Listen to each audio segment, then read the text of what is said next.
राधे राधे। हरे कृष्णा। जब मनुष्य अपने कर्तव्य को भूल जाता है तब उसका पतन निश्चित हो जाता है, लेकिन जब वही मनुष्य सच्चे हृदय से अपने अपराध का पश्चाताप करता है, भगवान की शरण में आता है और श्रद्धा से व्रत और भक्ति करता है, तब वही भगवान उसके जीवन का अंधकार मिटाकर उसे फिर से प्रकाश की ओर ले जाते हैं। सनातन धर्म में अनेक ऐसे व्रत बताए गए हैं जो केवल सांसारिक सुख ही नहीं बल्कि आत्मा की शुद्धि और मोक्ष का मार्ग भी प्रशस्त करते हैं। उन्हीं दिव्य व्रतों में एक है योगिनी एकादशी। यह केवल एक उपवास नहीं बल्कि पापों से मुक्ति, रोगों के नाश और ईश्वर की कृपा प्राप्त करने का अद्भुत अवसर है।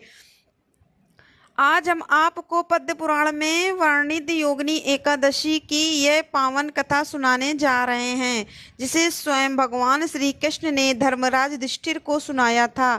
यह कथा हमें बताती है कि मनुष्य चाहे कितना भी बड़ा अपराधी क्यों ना बन जाए, अगर वह सच्चे मन से पश्चाताप करे और भगवान की शरण ग्रहण करे तो उसका जीवन फिर से पवित्र बन सकता है। तो आइए श्रद्धा और विश्वास के साथ आरंभ करते हैं योगिनी एकादशी की यह दिव्य कथा। महाभारत का युद्ध समाप्त हो चुका था। हस्तिनापुर में धर्म की स्थापना हो चुकी थी। एक दिन धर्मराज युधिष्ठिर भगवान श्री कृष्ण के चरणों में बैठे थे। उनके मन में धर्म, व्रत और भगवान की भक्ति से जुड़े अनेक प्रश्न उठ रहे थे। उन्होंने अत्यंत विनम्रता से हाथ जोड़कर पूछा, हे माधव, हे जगन्नाथ, आपने मुझे अनेक व्रतों और एकादशियों का महत्व बताया है। अब मेरी इच्छा है कि आप आषाढ़ मास के कृष्ण पक्ष में आने वाली एकादशी का महात्म्य भी बताएं। उसका क्या नाम है, उसका व्रत करने से क्या फल प्राप्त होता है, और यदि उससे संबंधित कोई पवित्र कथा हो तो कृपा करके मुझे यह भी अवश्य बस सुनाइए। भगवान श्री कृष्ण मुस्कुराए। उनके मुखमंडल से दिव्य तेज निकल रहा था। उन्होंने स्नेह पूर्वक युधिष्ठिर की ओर देखा और बोले, हे राजन, तुमने अत्यंत कल्याणकारी प्रश्न पूछा है। जो मनुष्य इस एकादशी का महात्म्य सुनता है या श्रद्धा से इसका व्रत करता है, उसके अनेक जन्मों के पाप नष्ट हो जाते हैं। आषाढ़ कृष्ण पक्ष की इस एकादशी का नाम योगिनी एकादशी है। ये व्रत रोगों का नाश करता है, दुखों को समाप्त करता है, पापों का विनाश करता है और अंत में मोक्ष प्रदान करता है। इस एकादशी का प्रभाव इतना महान है कि जो फल 88,000 ब्राह्मणों को भोजन कराने से प्राप्त होता है, वही फल श्रद्धा पूर्वक योगिनी एकादशी का व्रत करने से भी प्राप्त हो जाता है। हे युधिष्ठिर, अब मैं तुम्हें इसकी एक प्राचीन और सत्य घटना सुनाता हूँ। यह कथा अलकापुरी के महान राजा कुबेर और उनके सेवक हेममाली से जुड़ी हुई है। इतना कहकर भगवान श्री कृष्ण ने उस दिव्य घटना का वर्णन आरंभ किया। हिमालय की उत्तरी पूर्वोत्तर मालाओं के बीच एक अत्यंत सुंदर, दिव्य और स्वर्णमय नगरी थी। अलकापुरी यह कोई साधारण नगर नहीं था। यहाँ के महल सोने, रत्नों और मणियों से बने हुए थे। सड़कों पर दिव्य प्रकाश बिखरा रहता था। चारों ओर सुगंधित पुष्पों की महक वातावरण को पवित्र बना देती थी। निर्मल जल की नदियाँ बहती थी और आकाश में गंधर्वों का मधुर संगीत निरंतर गूंजता रहता था। यक्ष, गंधर्व, किन्नर और अप्सराएं इस दिव्य नगरी की शोभा बढ़ाते थे। ऐसा प्रतीत होता था मानो स्वर्ग का एक अंश पृथ्वी के समीप उतर आया हो। इस अलौकिक नगरी के अधिपति थे धन के देवता यक्षराज महाराज कुबेर। यद्यपि वे समस्त संसार के धन के स्वामी थे, किंतु उनके हृदय में धन का अहंकार नहीं था और उनकी सबसे बड़ी पहचान थी उनकी अटूट शिव भक्ति। प्रतिदिन ब्रह्मा मुहूर्त में स्नान करके वे अत्यंत श्रद्धा से भगवान शिव की पूजा करते। उनके लिए यह केवल एक नियम नहीं बल्कि उनके जीवन की सबसे बड़ी साधना थी। भगवान शिव के अभिषेक और पूजन के लिए प्रतिदिन मानसरोवर के दिव्य पुष्प लाए जाते थे। वे पुष्प सामान्य नहीं थे, उनकी सुगंध दूर दूर तक फैल जाती थी और देवता भी उन्हें प्राप्त करने की इच्छा रखते थे। इन दिव्य पुष्पों को लाने का उत्तरादित्य एक अत्यंत कुशल, निष्ठावान और सुंदर गंधर्व पर था जिसका नाम था हेममाली। हेममाली अपने कार्य में इतना दक्ष था कि वर्षों तक उसने कभी भी अपने कर्तव्य में विलंब नहीं किया। प्रतिदिन सूर्योदय से पहले वह मान सरोवर पहुंचता, सबसे सुंदर और ताजे पुष्प चुनता और समय पर महाराज कुबेर के पास पहुंचा देता। महाराज कुबेर भी उसकी सेवा से अत्यंत प्रसन्न रहते थे और उसे अपने सबसे विश्वसनीय सेवकों में गिनते थे। लेकिन समय का चक्र कब किसकी परीक्षा ले ले ये कोई नहीं जानता। एक दिन ऐसा आया जिसने हेममाली का संपूर्ण जीवन बदल कर रख दिया। उसके जीवन में एक ऐसी भूल हुई जिसने उसे स्वर्ग से पृथ्वी तक लपटा कर उस दिन अलकापुरी में सब कुछ पहले की तरह ही चल रहा था। देवंग अपने पने कार्यों में लगे थे, गंधर्व मधुर संगीत गा रहे थे और महाराज कुबेर प्रतिदिन की तरह भगवान शिव की पूजा की तैयारी कर रहे थे। किंतु उस दिन का प्रभात कुछ अलग था। जिस समय हेममाली को मानसरोवर से पुष्प लेकर लौट आना चाहिए था, उस समय भी वह कहीं दिखाई नहीं दे रहा था। वास्तव में हेममाली केवल एक कुशल सेवक ही नहीं बल्कि अत्यंत रूपवान गंधर्व भी था। उसकी पत्नी का नाम विशालाक्षी था। वह अपूर्व सौंदर्य की स्वामिनी थी। उसके नेत्र कमल की पंखुड़ियों के समान विशाल और मन को मोह लेने वाले थे। उसके चेहरे का तेज ऐसा था कि मानो पूर्णिमा का चंद्रमा स्वयं पृथ्वी पर उतर आया हो। उसके मधुर वचन और विनम्र स्वभाव ने हेममाली के हृदय को पूरी तरह अपने प्रेम में बांध लिया था। पति पत्नी एक दूसरे से अत्यंत प्रेम करते थे। उनका प्रेम पवित्र था, किंतु धीरे धीरे वही प्रेम आसक्ति में बदलने लगा। हेममाली का मन अब अपने कर्तव्य से अधिक अपनी पत्नी के साथ समय बिताने में लगने लगा। फिर भी वह किसी प्रकार अपने दायित्व का पालन कर लेता था। लेकिन मनुष्य का पतन कभी एक ही क्षण में नहीं होता। पहले कर्तव्य के प्रति लापरवाही आती है, फिर मोह बढ़ता है और अंत में विवेक समाप्त हो जाता है। एक दिन प्रातःकाल जब उसे मानसरोवर जाकर भगवान शिव की पूजा के लिए पुष्प लाने थे, तभी उसकी पत्नी विशालाक्षी ने उसे रोक लिया। वह मुस्कुरा कर बोली, स्वामी, आज कुछ देर और मेरे पास बैठिए ना। आप तो प्रतिदिन सुबह सुबह चले जाते हैं। क्या यह कुछ पल भी हमें भगवान ने साथ रहने के लिए नहीं दिए? हेममाली ने एक क्षण के लिए आकाश की ओर देखा। उसे अपने कर्तव्य का स्मरण हुआ। उसे याद आया कि महाराज कुबेर भगवान शिव की पूजा के लिए उसकी प्रतीक्षा कर रहे होंगे। उसके भीतर से एक स्वर उठा, नहीं, मुझे अभी जाना चाहिए। भगवान शिव की सेवा में विलंब करना उचित नहीं है। लेकिन अगले ही क्षण मोह ने उसके विवेक को ढक लिया और वह सोचने लगा, थोड़ी सी देर ही तो होगी। इतने वर्षों की सेवा में मैंने कभी भूल भी तो नहीं की। आज अगर कुछ समय अपनी पत्नी के साथ बिता लूं तो क्या अंतर पड़ जाएगा? बस यही विचार उसके जीवन की सबसे बड़ी भूल बन गया। समय बीतता गया, सूर्य धीरे धीरे ऊपर चढ़ने लगा। उधर महाराज कुबेर स्नान करके भगवान शिव की पूजा के लिए तैयार बैठे थे। स्वर्ण कलशों में गंगा जल भर दिया गया था। चंदन, धूप, दीप, नैवेद्य सब कुछ सजा चुका था। बस एक ही वस्तु का अभाव था, मानसरोवर के वे दिव्य पुष्प जिनके बिना उनकी दैनिक पूजा पूर्ण नहीं होती थी। महाराज कुबेर ने कुछ देर धैर्य रखा।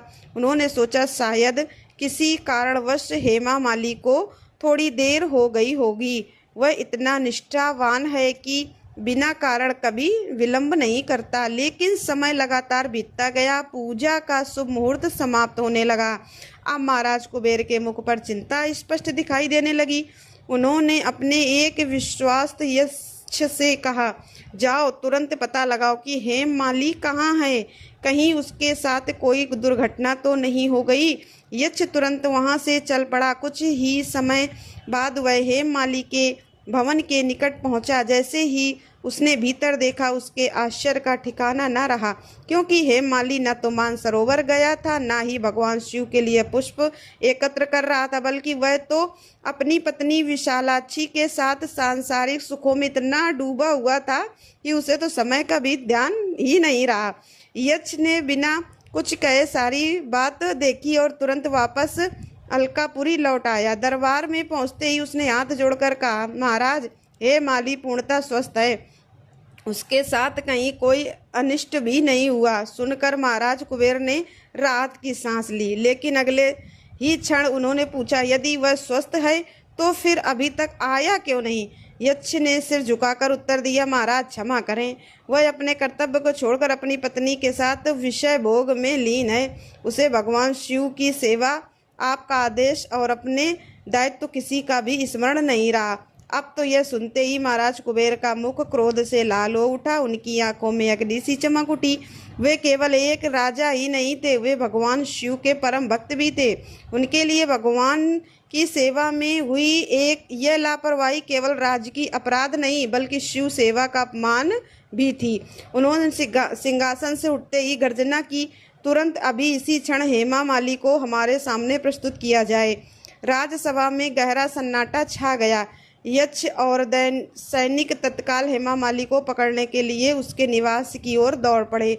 उधर हेममाली को अभी भी इस बात का तनिक भी आभास नहीं था कि उसके जीवन का सबसे भयानक क्षण अब उसके द्वार पर दस्तक देने वाला है। उधर कुछ ही क्षणों में महाराज कुबेर के सैनिक हेममाली के भवन पर पहुंच गए। अचानक द्वार पर हुई तेज दस्तक से हेममाली चौंक उठा। उसने द्वार पर खोला तो सामने यक्ष सैनिकों को देखकर उसके चेहरे का रंग उड़ गया। सैनिकों ने कठोर स्वर में कहा, हेममाली, महाराज कुबेर ने तुम्हें तत्काल राजसभा में उपस्थित होने का आदेश दिया है। अब तो यह सुनते ही हेममाली का हृदय तेजी से धड़कने लगा। उसे समझते देर नहीं लगी कि उसके अपराध का समाचार महाराज तक पहुंच चुका है। उसके मन में भय की लहर दौड़ गई। उसने विशालाक्षी की ओर देखा, उसकी आंखों में भी चिंता और पश्चाताप साफ दिखाई दे रहा था। विशालाक्षी कांपते हुए स्वर में बोली, स्वामी, मुझे भय हो रहा है। महाराज अत्यंत न्यायप्रिय हैं, आप उनसे क्षमा मांग लीजिए, भगवान शिव आपकी अवश्य रक्षा करेंगे। हेममाली ने गहरी सांस ली। अब पश्चाताप करने के अलावा उसके पास कोई मार्ग भी नहीं था, अतः वह सैनिकों के साथ राजसभा की ओर चल पड़ा। कुछ ही देर में वह अलकापुरी के भव्य राज दरबार में पहुंचा। दरबार देवताओं, यक्षों, गंधर्वों और किन्नरों से भरा हुआ था। सभी की दृष्टि हेममाली पर टिक गई। जिस सेवक की वर्षों तक निष्ठा की प्रशंसा होती थी, आज वही अपराधी बनकर सबके सामने खड़ा था। सिंहासन पर विराजमान महाराज कुबेर का तेज उस समय और भी प्रचंड दिखाई दे रहा था। उनके मुख पर गहरा क्रोध था। उन्होंने कठोर स्वर में कहा, हेममाली। उसकी आवाज़ पूरे राजमहल में गूंज उठी। हेममाली कांपते हुए आगे बढ़ा और सिर झुकाकर खड़ा हो गया। महाराज कुबेर ने पूछा, क्या यह सत्य है कि आज तुम भगवान शिव की पूजा के लिए पुष्प लाने नहीं गए? हेममाली मौन रहा। उसके पास कोई उत्तर ही नहीं था। मौन ही उसके अपराध की शिव का रोक्ति बन गया। महाराज कुबेर ने फिर कहा, क्या तुम्हें स्मरण नहीं था कि प्रतिदिन भगवान शिव की पूजा के लिए पुष्प लाना तुम्हारा कर्तव्य है? हेममाली की आंखों से आंसू बहने लगे। उसने कांपते हुए स्वर में कहा, महाराज, मुझसे बहुत बड़ा अपराध हो गया है। अपनी पत्नी के मोह में पड़ गया, मुझे समय का ध्यान ही नहीं रहा। मैं अपने अपराध के लिए क्षमा चाहता हूँ। कृपा करके मुझे एक अवसर और दे दीजिए। राजसभा में पूर्ण सन्नाटा छा गया। सभी को लगा कि शायद महाराज कुबेर उसके वर्षों की सेवा को देखकर उसे क्षमा कर देंगे, किंतु महाराज कुबेर के लिए यह केवल राजकीय अनुशासन का प्रश्न ही नहीं था। उन्होंने गंभीर स्वर में कहा, हेममाली, अगर तुम केवल मेरे आदेश की अवहेलना करते तो मैं तुम्हें क्षमा भी कर देता, लेकिन आज तुमने भगवान शिव की सेवा में बाधा उत्पन्न की है। तुम्हारे कारण आज मेरी नित्य पूजा समय पर नहीं हो सकी। जिस मनुष्य के लिए अपने इंद्रिय सुख भगवान की सेवा से अधिक प्रिय हो जाएं, उसका विवेक नष्ट हो जाता है। कर्तव्य से विमुख होकर जो व्यक्ति विषय वासना में डूब जाता है, वह स्वयं अपने पतन का कारण बनता है। महाराज कुबेर के प्रत्येक शब्द हेममाली के हृदय के भीतर तक भेद रहे थे।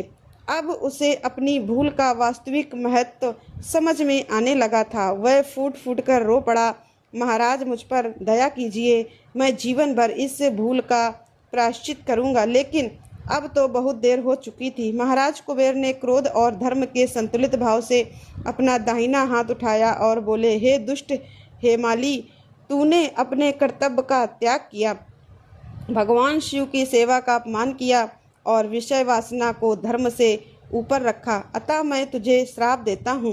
पूरा राज दरबार स्तब्ध हो गया। महाराज कुबेर की वाणी बिजली की गर्जना की तरह गूंज उठी। आज से तू स्वर्गलोक से पतित होकर मृत्यु लोक में जाएगा। तेरे सुंदर शरीर पर भयंकर कुष्ठ रोग उत्पन्न होगा। तेरा तेज, तेरा वैभव, तेरा सम्मान सब कुछ नष्ट हो जाएगा। तू भूख प्यास अपमान और असहनीय पीड़ा सहते हुए वन वन भटकेगा। जब तक तू अपने पाप का प्रायश्चित नहीं करेगा तब तक इस श्राप से मुक्त नहीं हो सकेगा। श्राप समाप्त होते ही अद्भुत घटना घटित हुई। हेममालिनी का दिव्य तेज क्षण भर में लुप्त होने लगा। उसके स्वर्णिम वस्त्र मलिन हो गए, उसके शरीर पर भयानक घाव उभरने लगे। क्षण भर पहले जो गंधर्व देवताओं के समान सुंदर दिखाई देता था, अब उसका शरीर कुछ रोग से विकृत हो गया, कुष्ठ रोग से विकृत हो गया, कुष्ठ रोग से विकृत हो चुका था। उसके हाथ कांपने लगे, त्वचा फटने लगी, चेहरे का सौंदर्य समाप्त हो गया। वह दर्द से चीख उठा। राजसभा में उपस्थित सभी लोग यह दृश्य देखकर स्तब्ध रह गए। हेमाली रोते हुए बार बार महाराज कुबेर के चरणों में गिरकर क्षमा मांगने लगा। महाराज, मुझसे भूल हो गई, मुझे क्षमा कर दीजिए। महाराज, मैं भगवान शिव का अपराधी हूँ, मुझे एक अवसर और दे दीजिए। लेकिन धर्म के मार्ग पर दिया गया श्राप वापस नहीं लिया जा सकता था। महाराज कुबेर ने आंखें बंद कर ली। उनके हृदय में करुणा अवश्य थी, किंतु धर्म धर्म धर्म उससे भी बड़ा था। अगले ही क्षण श्राप के प्रभाव से हेममाली का शरीर कांपने लगा। एक प्रचंड दिव्य शक्ति ने उसे स्वर्गलोक से नीचे फेंक दिया। वह आकाश से गिरता हुआ सीधा नीचे मृत्युलोक की ओर चला गया। कुछ ही क्षणों बाद वह हिमालय की तलहटी के घने निर्जन और भयावह वन में आ गिरा। अब उसके पास ना परिवार था, ना सम्मान, ना वैभव और ना ही कोई सहारा। उसके पास केवल एक चीज बची थी, अपने अपराध का पश्चाताप। जिस गंधर्व ने कभी अलकापुरी के दिव्य महलों में जीवन बिताया था, जो सुंदर वस्त्रों और सुख सुविधाओं से घिरा रहता था, आज वही एक निर्जन वन में अकेला पड़ा था। उसका शरीर रोग से पीड़ित हो चुका था। कुछ रोग के कारण उसके अंगों में असहनीय पीड़ा होती थी। शरीर कमजोर हो गया था और उसके पास ना रहने के लिए स्थान था, ना खाने के लिए भोजन और ना ही कोई अपना जो उसके दुखों को समझ सके। वह दिन रात जंगलों में भटका रहता। कभी वह वृक्षों के नीचे बैठकर अपने पुराने जीवन को याद करता, तो कभी अपने भूल पर आंसू बहाता। वह सोचता, मैं कितना अभागा हूँ। भगवान की सेवा और अपने कर्तव्य को छोड़कर मैंने क्षणिक सुख को महत्व दिया। जिस शरीर पर और सौंदर्य पर मुझे गर्व था, आज वही मेरे दुख का कारण बन गया है। अब हेममाली को समझ आ गया था कि संसार के सुख क्षणिक होते हैं, लेकिन कर्मों का फल अवश्य भोगना पड़ता है। अब वह हर क्षण भगवान शिव और भगवान विष्णु का स्मरण करने लगा। समय बीतता गया। एक दिन वह भूखा प्यासा भटकते हुए हिमालय के एक शांत स्थान पर पहुंचा। वहां एक दिव्य आश्रम था, जहां महान तपस्वी महर्षि मार्कंडेय निवास करते थे। महर्षि मार्कंडेय का आश्रम अत्यंत पवित्र था। चारों ओर वेद मंत्रों की ध्वनि गूंजती रहती थी। साधु संत भगवान का ध्यान करते थे और वातावरण में दिव्यता का अनुभव होता था। हेममाली धीरे धीरे आश्रम के द्वार तक पहुंचा। उसकी दयनीय अवस्था देखकर आश्रम में उपस्थित सभी लोग आश्चर्यचकित रह गए। महर्षि मार्कंडेय ने अपनी दिव्य दृष्टि से उसके जीवन की पूरी घटना जान ली। फिर भी उन्होंने प्रेम पूर्वक उससे पूछा, हे गंधर्व, तुम कौन हो? तुम्हारी यह अवस्था कैसे हुई? कौन सा दुख तुम्हें यहाँ लेकर आया है? महर्षि के प्रेम भरे शब्द सुनकर हेममाली की आंखों से आंसू बहने लगे। वह उनके चरणों में गिर गया और बोला, हे महर्षि, मैं अलकापुरी के राजा कुबेर का सेवक हेममाली हूँ। मैं भगवान शिव की पूजा के लिए पुष्प लाने का कार्य करता था, लेकिन एक दिन मैं अपने कर्तव्य को भूल गया और अपनी पत्नी के मोह में पड़ गया। मेरी इसी भूल के कारण महाराज कुबेर ने मुझे श्राप दिया और मैं इस भयंकर रोग से पीड़ित हो गया। अब मैं अपने अपराध का फल भोग रहा हूँ। हेममाली की पूरी कथा सुनकर महर्षि मार्कंडेय का हृदय करुणा से भर गया। उन्होंने कहा, हे गंधर्व, तुमसे अपराध अवश्य हुआ है, लेकिन संसार में ऐसा कोई पाप नहीं जिसका प्रायश्चित भगवान की भक्ति से न हो सके। मनुष्य से भूल हो सकती है, लेकिन जो अपनी भूल को स्वीकार करके भगवान की शरण में चला जाता है, भगवान उसके जीवन को फिर से पवित्र बना देते हैं। फिर महर्षि ने उसे आषाढ़ कृष्ण पक्ष की योगिनी एकादशी का महत्व बताया। उन्होंने कहा, हेमाली, तुम श्रद्धा और नियम पूर्वक योगिनी एकादशी का व्रत करो, भगवान श्री हरि विष्णु की पूजा करो और अपने अपराधों के लिए सच्चे मन से प्रायश्चित करो। यह व्रत तुम्हारे सभी पापों का नाश करेगा और तुम्हें फिर से तुम्हारा दिव्य स्वरूप प्रदान करेगा। महर्षि के वचन सुनकर हेमाली के हृदय में आशा का संचार हुआ। उसने उसी क्षण संकल्प लिया कि वह पूरी श्रद्धा और भक्ति योगिनी एकादशी का व्रत करेगा।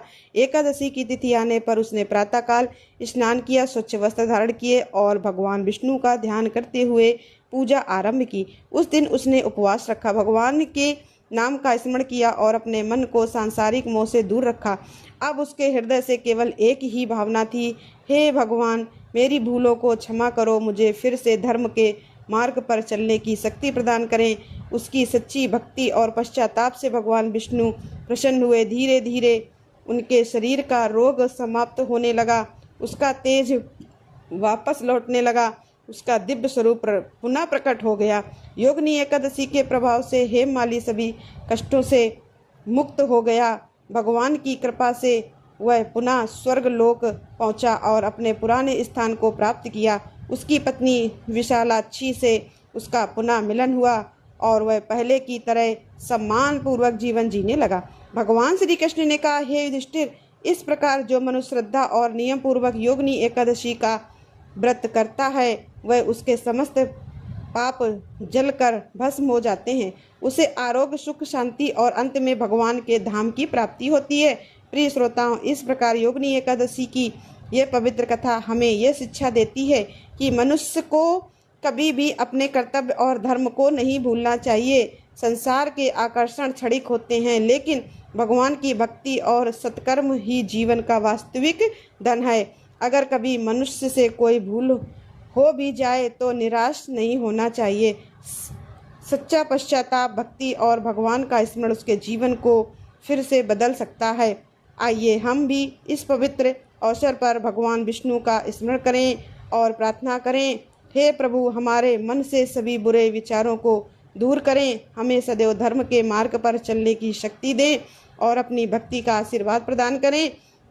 अब सुनिए तुलसी माता की आरती की महिमा की कथा। एक समय एक परिवार में ननंद और भाभी साथ साथ रहा करती थी। ननंद का विवाह अभी नहीं हुआ था। वह तुलसी जी के पौधे की बहुत सेवा करती थी। नियम से तुलसी पौधे की बहुत सेवा करती थी। नियम से तुलसी को सींचती और दीपक जलाती थी, लेकिन उसकी भाभी को यह सारी बातें बिल्कुल भी पसंद नहीं आती थी। जब कभी उसकी भाभी को बहुत ज़्यादा गुस्सा आता, तब वह अपनी ननंद को ताना देते हुए कहती कि जब तुम्हारा विवाह होगा तो मैं इस तुलसी को ही बारातियों को खाने को दूंगी और तुम्हारे दहेज में भी तुलसी ही दूंगी।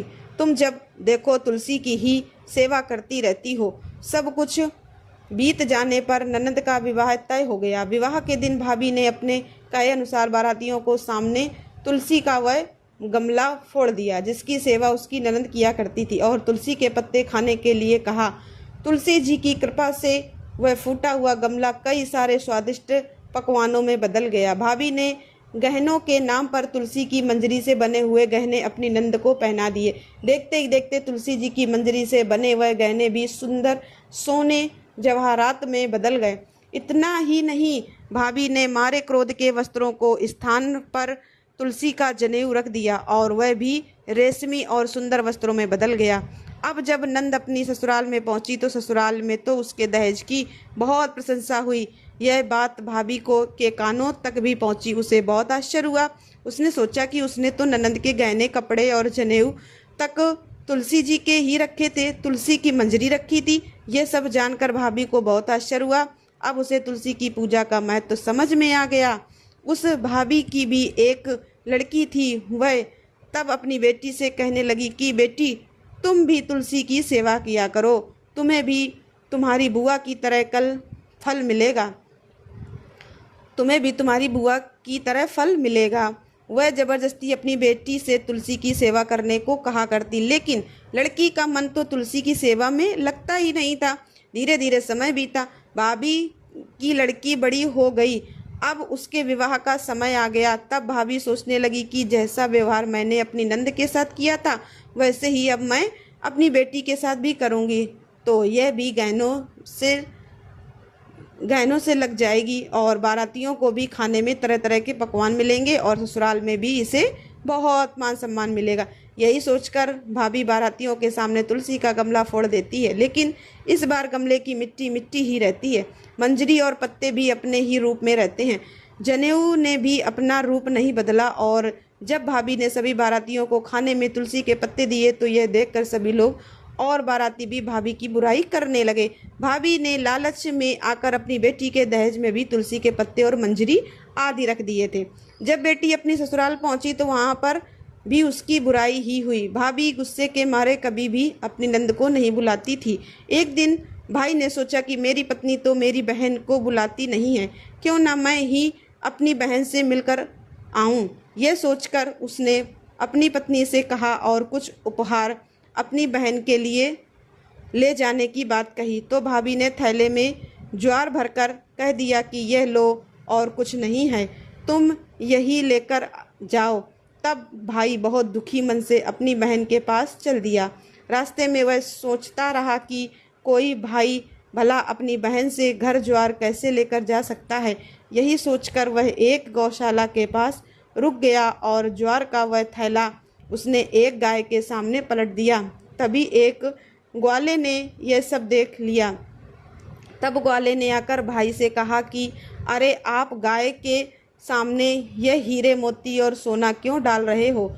इसे तो घास डालनी होती है। तब भाई ने देखा तो वह हैरान रह गया। फिर भाई ने ग्वाले को सारी बात बताई और धन लेकर खुशी खुशी अपनी बहन के घर चल दिया। दोनों भाई बहन एक दूसरे को देखकर बहुत प्रसन्न हो गए। तब बहन ने तुलसी माता से सच्चे मन से प्रार्थना की कि उसकी भाभी को सद्बुद्धि प्राप्त हो जाए और तुलसी माता की कृपा से उनके घर में सुख समृद्धि और धन के भंडार भर जाएं। तब कुछ दिनों के बाद देखते ही देखते भाभी का मन बदल गया और वह अपनी नंद को बहुत मान सम्मान देने लगी और अब वह भी सच्चे मन से तुलसी जी की सेवा करने लगी। तुलसी माता की कृपा से उनके घर में सुख समृद्धि के भंडार भर गए। उनके घर में अब कलह क्लेश नहीं होता था और सभी सुख से रहने लगे। प्रेम से बोलिए तुलसी माता की जय। अब सुनिए तुलसी माता की आरती। तुलसी महारानी नमो नमो, हर की पटरानी नमो नमो। तुलसी महारानी नमो नमो, हर की पटरानी नमो नमो। धन तुलसी पूर्ण तप कीनो, धन तुलसी पूर्ण तप कीनो। सालिग्राम बनी पटरानी नमो नमो तुलसी महारानी। नमो नमो जाके पत्र मंजरी, कोमल जाके पत्र मंजरी। कोमल श्रीपति कमल चरण लपटानी नमो नमो तुलसी महारानी। नमो नमो धूप दीप नैवेद्य आरती, धूप दीप नैवेद्य आरती। पुष्पन की वर्षा वर्षानी नमो नमो तुलसी महारानी। नमो नमो 56 भोग 36 व्यंजन, 56 भोग 36 व्यंजन। बिन तुलसी हरिये के न मानी, नमो नमो तुलसी महारानी। नमो नमो तुलसी महारानी, नमो नमो हर की पटरानी। तुलसी महारानी नमो नमो तुलसी महारानी।